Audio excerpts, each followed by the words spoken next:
बिजली कभी अपने घर में आलू मटर वाले चावल बना रही थी। बबली कबूतरी बिजली कभी की पड़ोसन थी। बबली कबूतरी का बेटा अपनी माँ से कहता है, मम्मा, बिजली आंटी अपने घर में आलू मटर वाले चावल बना रही हैं। मेरा भी बहुत दिल चाह रहा है खाने को। जाइए, आप आंटी से मुझे आलू मटर वाले चावल ला दीजिए। अरे बबलू बेटा, आपको किसने बताया? मम्मा, मुझे जुगनू ने बताया है। ठीक है बबलू बेटा, तुम घर पर ही बैठो, मैं अभी बिजली से चावल लेकर आती हूँ। बबली कबूतरी अपने घर से निकलती है और बिजली कभी के घर जाती है। बिजली बहन, मेरा बबलू भी आलू मटर वाले चावल मांग रहा है, मुझे 1 प्लेट चावलों की दे दो। ना ना कबूतरी, मैं तो किसी को 1 चम्मच भी चावल नहीं दूंगी। न जाने कहाँ से आ गई हो मुंह उठाकर। बिजली, तुम भी तो हर दफा मुझसे कुछ न कुछ तो मांगने आती हो। अगर आज मैं चावल लेने आ गई तो क्या हो गया? चल चल निकल मेरे घर से, कहा ना मेरे पास चावल नहीं है। तो ठीक है, कभी कभी दोबारा मेरे घर ना आना। फिर बबली कबूतरी वहाँ से चली जाती है। चिड़िया अपने घर के बाहर बैठी हुई थी। बबली कबूतरी चिड़िया के पास जाती है। बहुत बुरी है ये काली कवि। क्या हुआ बबली बहन, आप इतने गुस्से में क्यों हैं? वो काली कवि हर समय मुझसे कुछ न कुछ लेने आ जाती है। आज मेरे बबलू का मन कर रहा था चावल खाने को। जब मैं उससे लेने गई तो उसने मुझे वहाँ से निकाल दिया। बबली बहन, आपको तो पता है उस कवि का, वो किसी को कुछ नहीं देती। आलू मटर वाले चावल की खुशबू तो फैली हुई है। मेरी मीना भी जिद कर रही थी, इसलिए मैं भी आलू मटर वाले चावल बना रही हूँ। आप बबलू को लेकर यहाँ ही आ जाएं, हम सब मिलकर आलू मटर वाले चावल खाएंगे। मम्मा मम्मा, क्या चावल बन गए हैं? नहीं जुगनू बेटा। बिजली, और कितनी देर लगेगी? बादल, मैं नदी से पानी ले आऊं, फिर हम सब मिलकर आलू मटर वाले चावल खाएंगे। बिजली कभी नदी से पानी भरने चली जाती है। जुगनू कौवा चुपके से रसोई में जाता है। मैं थोड़े से चावल खा लेता हूँ, मम्मा को नहीं बताऊंगा। ऐसा कहते हुए जुगनू कौवा आलू मटर वाले चावल खाने लगता है। वो पेट भरकर चावल खाने के बाद वहाँ से चला जाता है। बादल कौवे को भी चावल की खुशबू सता रही थी। वो भी रसोई में जाता है। ये चावल तो पककर तैयार है, मैं थोड़े से खा लेता हूँ। जुगनू कौवे के बाद बादल कौवा भी वो आलू मटर वाले चावल खाने लगता है। देखते ही देखते हंडिया तो खाली हो जाती है। बबली कबूतरी भी अपने बेटे बबलू को लेकर चिड़िया के घर आ जाती है। मानो चिड़िया आलू मटर वाले चावल बनाने लगती है। बिजली कभी नदी से पानी भरकर ला रही थी कि रास्ते में उसे उसकी बहन मिलती है। अरे पिंकी, तुम बिल्कुल ठीक समय पर आई हो। मैंने आलू मटर वाले चावल बनाए हैं, चलो हम सब मिलकर खाएंगे। बिजली कभी अपनी बहन पिंकी को अपने घर में ले जाती है। बिजली कभी जब हंडिया लेकर आती है तो वो खाली थी। ये क्या, इसमें तो चावल ही नहीं है, चावल कौन खा गया? जुगनू कौवा और बादल कौवा तो चुप बैठे हुए थे। ये जरूर तुम दोनों का काम है।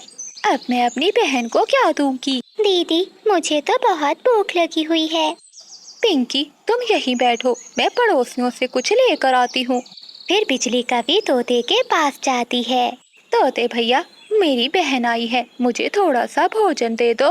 भोजन तो मगर कहाँ से? मैं तो खुद चिड़िया के घर से आलू मटर वाले चावल खा कर आ रहा हूँ। तुम भी जाकर चिड़िया के घर से आलू मटर वाले चावल ले लो। क्या, मानो चिड़िया ने आलू मटर वाले चावल बनाए हैं? हाँ, मैं तो पेट भर कर खा कर आया हूँ।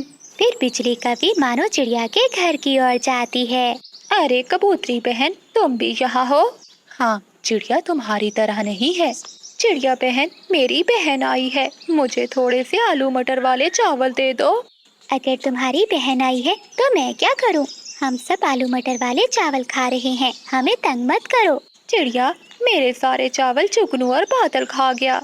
तो फिर मैं क्या करूँ? हमारा समय बर्बाद ना करो। बबली बहन, मैं तुमसे माफी मांगती हूँ, तुम चिड़िया से कहो मुझे 1 प्लेट आलू मटर वाले चावल दे दे। बिजली, पड़ोसियों को एक दूसरे की मदद पड़ ही जाती है, इसलिए इतना घमंड न किया करो। बिजली कभी सभी से बहुत शर्मिंदा थी। मानो चिड़िया 1 प्लेट बिजली कभी को दे देती है। और बिजली का भी खुशी खुशी वहाँ से चली जाती है। प्यारे दोस्तों, इस कहानी को लाइक अपने दोस्तों के साथ शेयर करना मत भूलिएगा।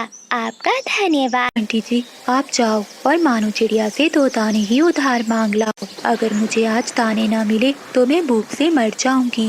बबली, ये बारिशें भी कई दिनों से रुक गई हैं। अब तो मुझे शर्म आती है। मैं कैसे बार बार चिड़िया के घर दाना मांगने जाऊं? बंटी जी, चिड़िया बहुत दयालु है, वो किसी को भी खाली पंखों नहीं लौटाती। तेज बारिश में बंटी कबूतर छाता लिए अपने घर से निकलता है और मानो चिड़िया के घर पर जाकर दरवाजे पर दस्तक देता है। चिड़िया बहन, मैं हूँ बंटी कबूतर, दरवाजा खोलो। कबूतर भैया, मैं अभी आती हूँ। मानो चिड़िया अपने बच्चों को भोजन दे रही थी। वो अपने बच्चों को भोजन देती है और दरवाजा खोलती है। क्या हुआ कबूतर भैया, इतनी तेज बारिश में कैसे आना हुआ? मानो बहन, मुझे कहते हुए शर्म आती है। मैं फिर से दाना मांगने आया हूँ। कोई बात नहीं कबूतर भैया, आपको दाना चाहिए, मैं अभी ला कर देती हूँ। फिर मानो चिड़िया घर में जाती है और एक पोटली में दाने भरकर कबूतर को ला कर देती है। कबूतर भैया, जब तक मेरे पास अनाज है मैं किसी पक्षी को भी अपने घर से खाली नहीं मोड़ूंगी। लेकिन हाँ, जब मेरे पास दाने खत्म हो गए तो देखा जाएगा। मानो बहन, आप बहुत दयालु हो और समझदार भी। जब हम सब पक्षी अपनी मस्तियों में घूमते तो आपने मेहनत की और आपने उन दिनों दाना जमा कर लिया। अगर हम सब पक्षियों ने भी तुम्हारी तरह दाना जमा किया होता तो आज हम इतनी मुश्किल में ना होते। फिर कबूतर मानो चिड़िया का धन्यवाद करते हुए दाना लेकर वहाँ से चला जाता है। बिजली कभी कबूतर को अपनी खिड़की से दाना लेकर जाते हुए देख रही थी। बादल जी उठो, वो देखो वो गया कबूतर, आज फिर चिड़िया से दाना लेकर जा रहा है। तुम भी जाओ और दाना लेकर आओ। कहीं ऐसा ना हो कि वो चिड़िया सारा दाना बांट दे और हम बारिशों के दिनों में भूखे रह जाएं। तुम चिंता नहीं करो, चिड़िया के घर में ढेर सारा दाना है। जितनी भी बारिशें हो, दाना कभी खत्म नहीं होगा। वो छोटी सी चिड़िया न जाने इतने काम कैसे कर लेती है। बिजली, मेरे पिता कहते थे जो मेहनत करता है वही कामयाब होता है। उसने देखो मेहनत की और दाना जमा किया और अब बारिशों के दिनों में वो सबकी मदद भी कर रही है। फिर बादल कौवा छाता लिए अपने घर से निकलता है और चिड़िया के दरवाजे पर जाकर दस्तक देता है। मानो बहन, मेरी प्यारी बहन, दरवाजा खोलो, मैं हूँ बादल कौवा। फिर मानो चिड़िया जल्दी से दरवाजा खोलती है। बादल भैया, चावल लेंगे या मकई का भुट्टा?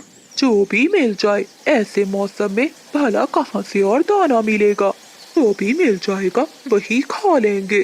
फिर मानो चिड़िया 2 मकई के भुट्टे लाती है और बादल कौवे को दे देती है।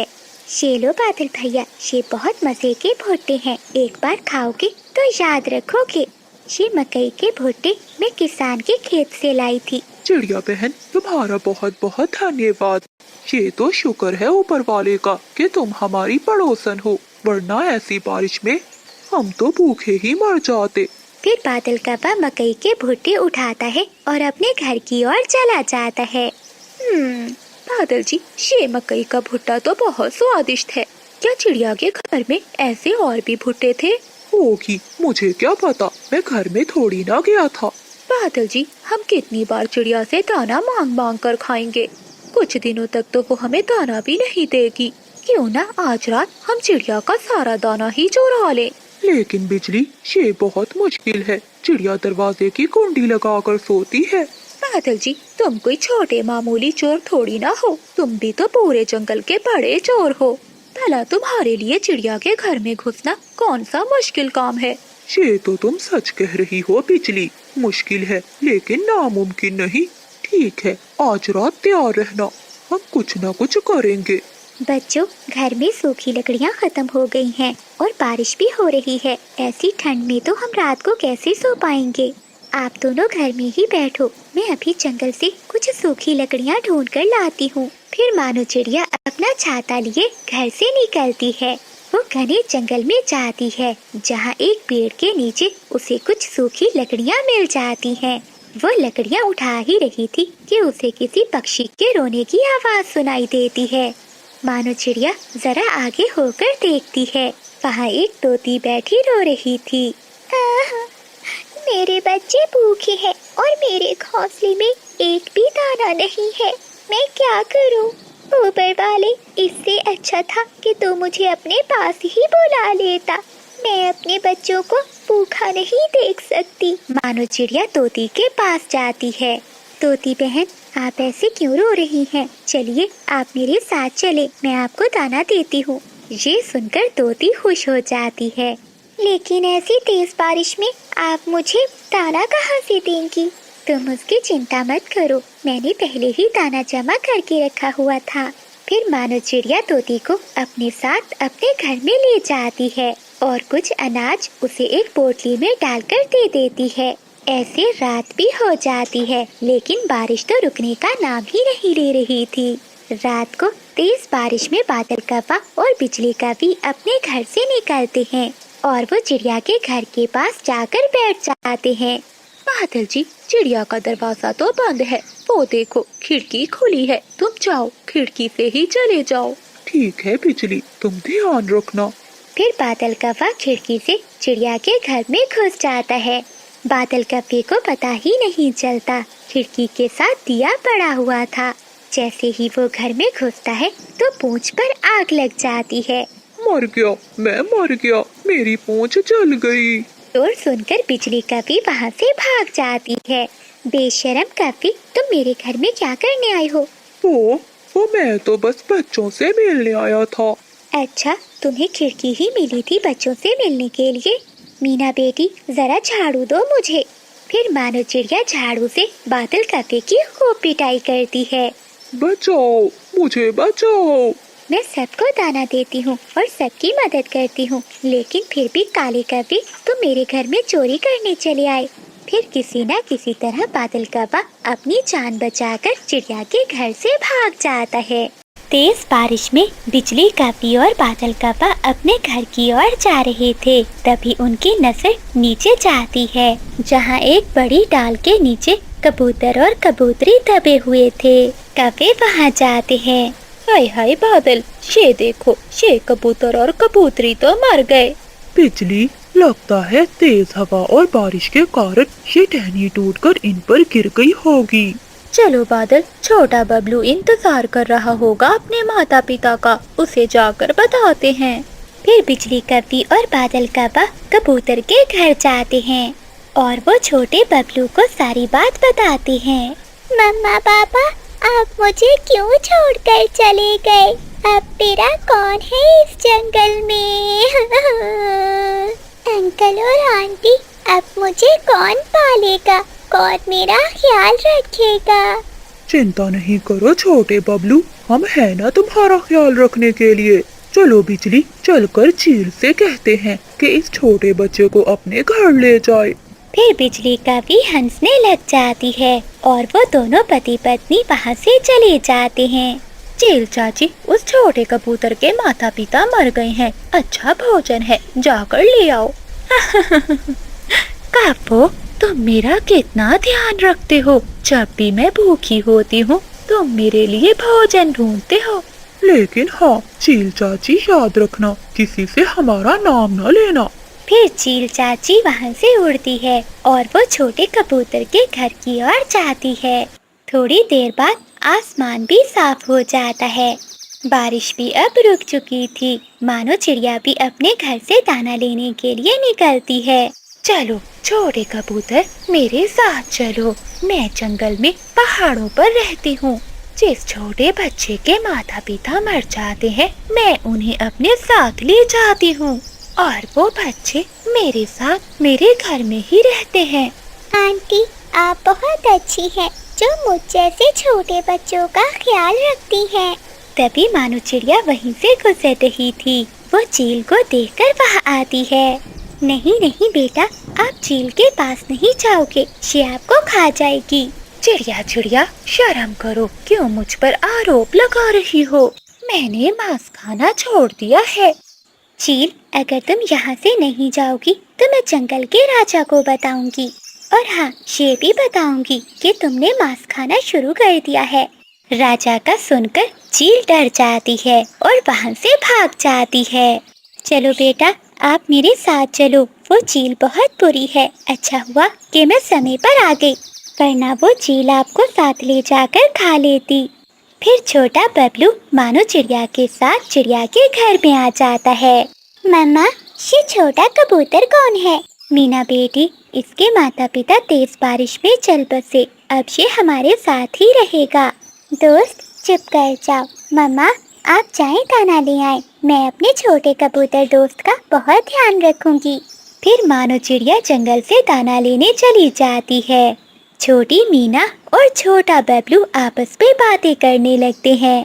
मानो चिड़िया जंगल में जाती और दाना लेकर आती। वो आधा दाना अपनी बेटी को और आधा दाना छोटे बबलू को देती। बच्चों, कल से आप दोनों मेरे साथ जाना, मैं आप दोनों को भी भोजन की खोज करना सिखाऊंगी। ये सुनकर बच्चे बहुत खुश होते हैं। अगली सुबह मानो चिड़िया छोटे बबलू और अपनी बेटी मीना को लेकर साथ जाती है। बच्चों, पहले ऊंचे पेड़ पर बैठकर खतरे को भांपते हैं। अगर खतरा हो तो झाड़ियों में जाकर छुप जाते हैं। मम्मा, अगर दाना ना मिले तो फिर क्या करते हैं? तो फिर मीना बेटी मैदान की तरफ जाते हैं। अगर मैदान से भी दाना ना मिले तो फिर इंसानों की बस्ती की ओर जाते हैं। खेत से दाना मिल जाता है। आंटी, क्या हम कबूतर भी इंसानों की बस्ती में जा सकते हैं? नहीं बेटा, इंसान कबूतर को पकड़कर कैद कर लेते हैं। आपने कभी इंसानों की बस्ती की ओर नहीं जाना। नदी के पास एक फलदार पेड़ था, वो सब वहाँ से फल खाते हैं और फिर सारा जंगल घूमते हैं। ऐसे ही समय बीत जाता है। बबलू और मीना भी बड़े हो गए थे। अब वो जंगल से अकेले ही दाना लेने जाया करता था। एक दिन उसे रास्ते में एक कबूतरी मिलती है। वो कबूतरी बहुत सुंदर थी। अरे दोस्त, तुम्हारा घर कहाँ है? पहले तो मेरा घर पीपल के पेड़ पर था। जब से मेरे माता पिता गुजर गए तो चिड़िया आंटी ने ही मुझे पाला है। दोस्त कबूतर, मैंने भी बहुत दुख देखे हैं। मैं सागर वाले जंगल से आई हूँ। मेरा घर नीम के पेड़ पर है। अगर तुम चाहो तो हम दोनों एक साथ रह सकते हैं। हाँ, लेकिन मुझे पहले अपनी चिड़िया आंटी से पूछना होगा। फिर कबूतर उस कबूतरी को लेकर मानो चिड़िया के पास जाता है। चिड़िया आंटी, ये मेरी दोस्त है। इसका नाम पारो है। ये सागर वाले जंगल में रहती है। आंटी, अगर आपकी इजाजत हो तो क्या मैं इस कबूतरी के साथ रह सकता हूँ? कबूतर भैया, क्या आप मुझे छोड़कर जा रहे हो? मीना, अपना दिल छोटा मत करो। कबूतर को भी तो अपनी जिंदगी गुजारनी है। वो एक कबूतर है और कबूतर का कबूतरों के साथ ही रहना अच्छा है।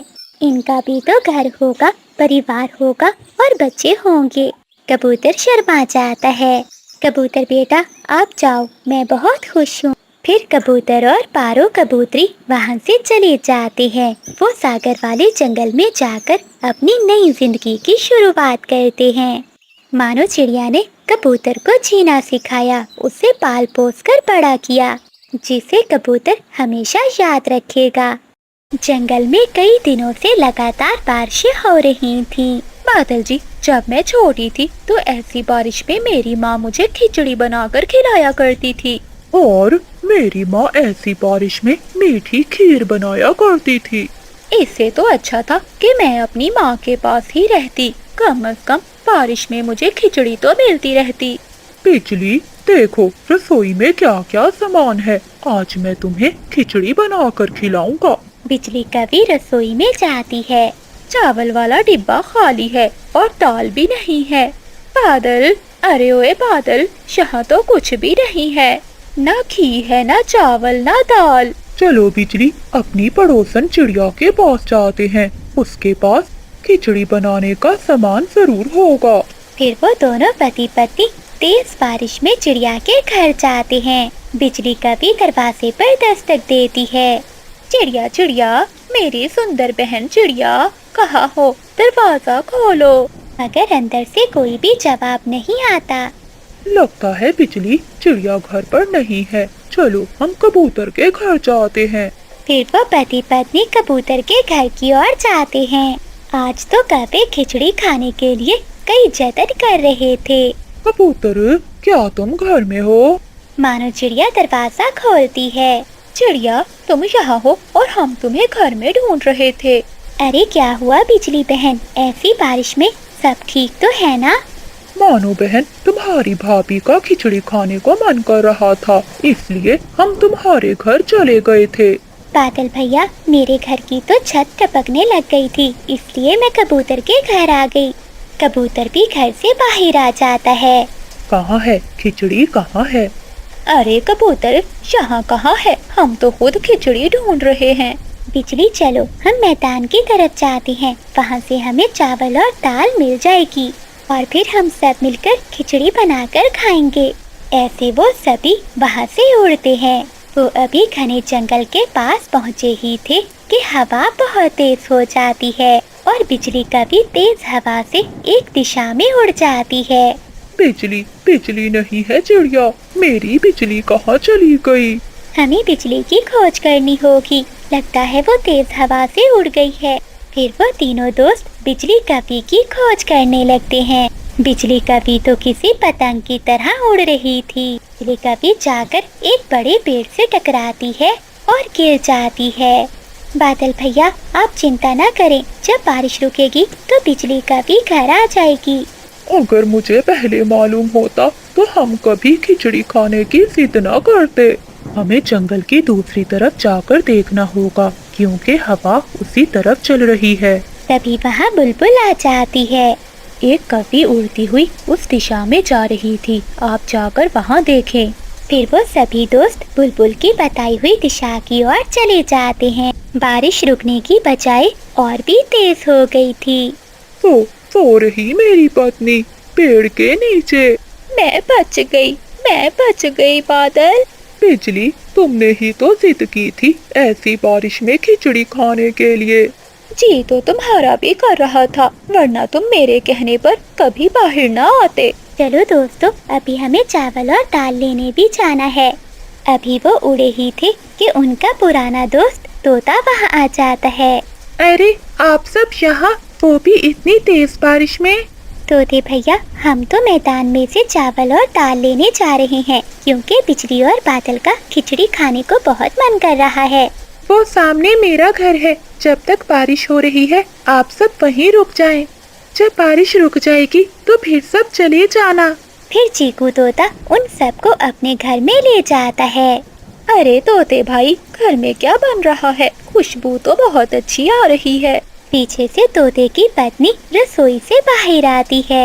मैं अपने पति के दोस्तों के लिए ये खिचड़ी लेकर आई हूँ, क्या आपको खिचड़ी पसंद है? ये सुनकर सब हैरान हो जाते हैं। तोती बहन, ये खिचड़ी खाने के लिए ही तो हम सब बारिश में मारे मारे फिर रहे हैं। फिर तोते की पत्नी सभी पक्षियों को गरम गरम खिचड़ी देती है और सारे पक्षी मजे मजे से वो खिचड़ी खाते हैं। खिड़की में आकर बुलबुल भी बैठ जाती है। दोस्तों, क्या मुझे भी ये गरम गरम खिचड़ी मिलेगी? फिर सभी पक्षी जोर जोर से हंसने लगते हैं और बुलबुल को भी खिचड़ी मिल जाती है। प्यारे दोस्तों, इस कहानी को लाइक, चैनल को सब्सक्राइब और अपने दोस्तों के साथ शेयर करना मत भूलिएगा। आपका धन्यवाद। जंगल के बड़े महल में राजा तोता और उसकी रानी तोती रहा करते थे।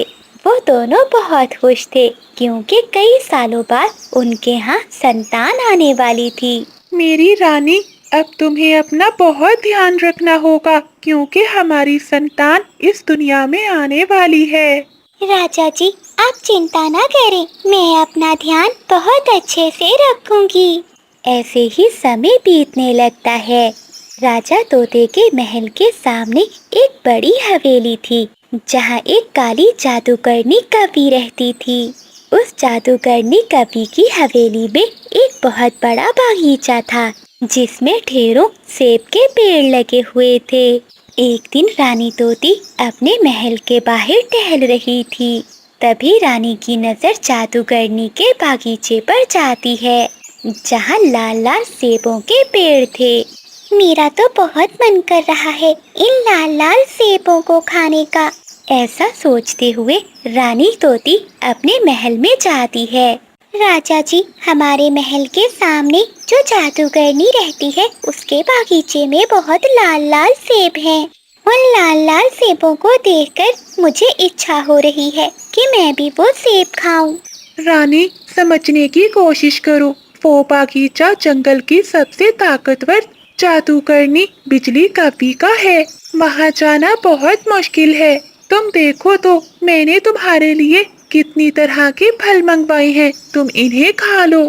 राजा तोता रानी को समझाने की बहुत कोशिश करता है, लेकिन रानी तोते की बात नहीं समझती। आप मेरी बात समझ क्यों नहीं रहे? मुझे बस वही सेब खाना है। बस आप मुझे उसी बागीचे से लाल लाल सेब ला कर दो। ऐसा कहते हुए रानी तोती रोने लगती है। अपनी पत्नी को ऐसा रोता हुआ देखकर राजा तोता वहाँ से जाता है। वो सीधा जादूगरनी कपी के पास जाता है। जादूगरनी जी, मेरी पत्नी गर्भवती है। उसका सेब खाने को बहुत मन कर रहा है। कृपया करो और हमें कुछ सेब दे दो। ये मेरा बगीचा है और ये सब पेड़ भी मेरे हैं। मैं इन पेड़ों के फल किसी को भी नहीं दूंगी। चलो भागो यहाँ से। ऐसा कहते हुए जादूगरनी राजा तोते को अपने बागीचे से निकाल देती है। इस जादूगरनी ने तो मुझे सेब देने से मना कर दिया है, लेकिन मैं अपनी रानी को भी उदास नहीं देख सकता। मुझे कुछ न कुछ तो करना ही होगा। रात हो जाती है। आधी रात को जब जादूगरनी सो जाती है तो राजा तोता चुपके से जादूगरनी के बागीचे में जाता है और ढेर सारे सेब चुराकर वहाँ से भाग जाता है। वो सेब लेकर अपनी पत्नी रानी के पास आता है। ये देखो मेरी रानी, मैं तुम्हारे लिए जादूगरनी के बागीचे से सेब लाया हूँ। राजा जी, आप कितने अच्छे हो, मेरा कितना ख्याल रखते हो। फिर रानी तोती खुशी खुशी वो सेब खा लेती है, लेकिन इतने सेब खाने से उसका पेट नहीं भरता। वो फिर से अपने राजा को सेब लाने के लिए कहती है। अपनी पत्नी के कहने पर राजा तोता फिर से जादूगरनी के बागीचे में जाता है, लेकिन इस बार जादूगरनी राजा तोते को देख लेती है। तुम्हारी हिम्मत कैसे हुई मेरे बागीचे से सेब तोड़ने की? मुझे माफ कर दो जादूगरनी जी, जो मैंने किया वो अपनी पत्नी के लिए किया। लेकिन अब तुम्हें इसकी सजा जरूर मिलेगी। तुम्हारी पत्नी को इस सेब के बदले मुझे अपना बच्चा देना होगा। नहीं जादूगरनी जी, मैं ऐसा नहीं कर सकता। मैं अपना बच्चा तुम्हें नहीं दे सकता। अच्छा, एक बार फिर से सोच लो। अगर तुमने मुझे अपना बच्चा ना दिया तो मैं अपने काले जादू से तुम दोनों को मार दूंगी। इतना सुनकर राजा तोता बहुत परेशान हो जाता है और वो कवि की बात मान लेता है। फिर राजा तोता अपने महल लौट आता है और सारी बात अपनी रानी को बताता है। ये बात सुनकर रानी तोती बहुत परेशान हो जाती है। ऐसे ही समय बीत जाता है। कुछ दिनों बाद रानी तोती एक प्यारे से बच्चे को जन्म देती है। रानी, आज मैं बहुत खुश भी हूँ और उदास भी। अगर जादूगरनी को हमारे बच्चे का पता चल गया तो वो इसे ले जाएगी। नहीं, मैं अपना बच्चा किसी को नहीं दूंगी। तो फिर रानी, हमें ये जंगल छोड़ना होगा, इससे पहले कि उस जादूगरनी को हमारे बच्चे का पता चल जाए।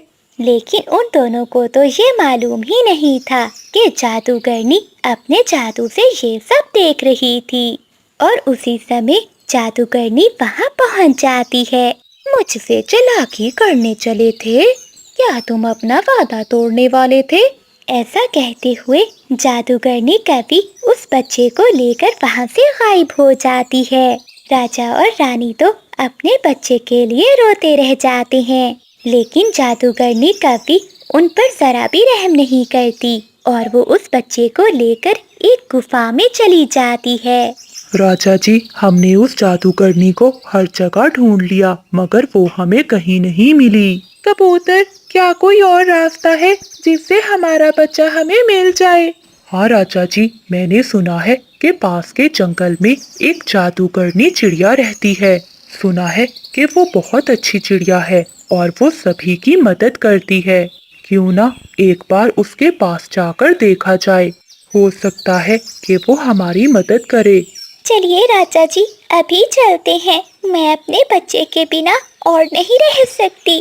फिर तोता और तोती कबूतर के साथ दूसरे जंगल में जाते हैं। घने पेड़ों के नीचे एक झोंपड़ी थी जहाँ चिड़िया रहती थी। राजा तोता सारी बात जादूगरनी चिड़िया को बताता है। चिड़िया, मेरे बच्चे को बचा लो। अगर मेरे बच्चे को कुछ हो गया तो मैं भी नहीं जी पाऊंगी। रानी तोती जी, आप चिंता ना करें, मैं देखती हूँ कि आपका बच्चा कहाँ है। फिर जादूगरनी चिड़िया अपनी आंखें थोड़ी देर के लिए बंद करती है और फिर बताती है। राजा और रानी, आपका बच्चा बिल्कुल ठीक है। आपके बच्चे को काली जादूगरनी ने एक काली गुफा में बंद कर रखा है जिसके पास एक नदी बहती है। आप चिंता न करें, मैं आपके साथ जाऊंगी।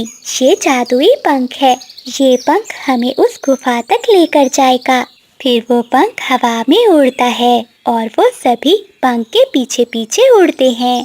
जादुई पंख उन्हें एक गुफा के पास लेकर जाता है। यही है वो गुफा जिसमें आपका बच्चा है। फिर वो सभी गुफा के अंदर जाते हैं जहाँ राजा और रानी का बेटा बैठा हुआ था।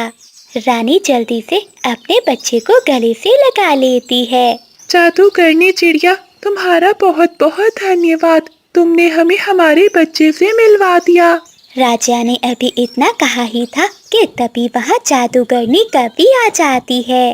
अरे वाह, आज तो ये जादूगरनी चिड़िया भी आई है। तुमसे बहुत पुराना हिसाब बराबर करना है। आज तो तुम जरूर मरोगी।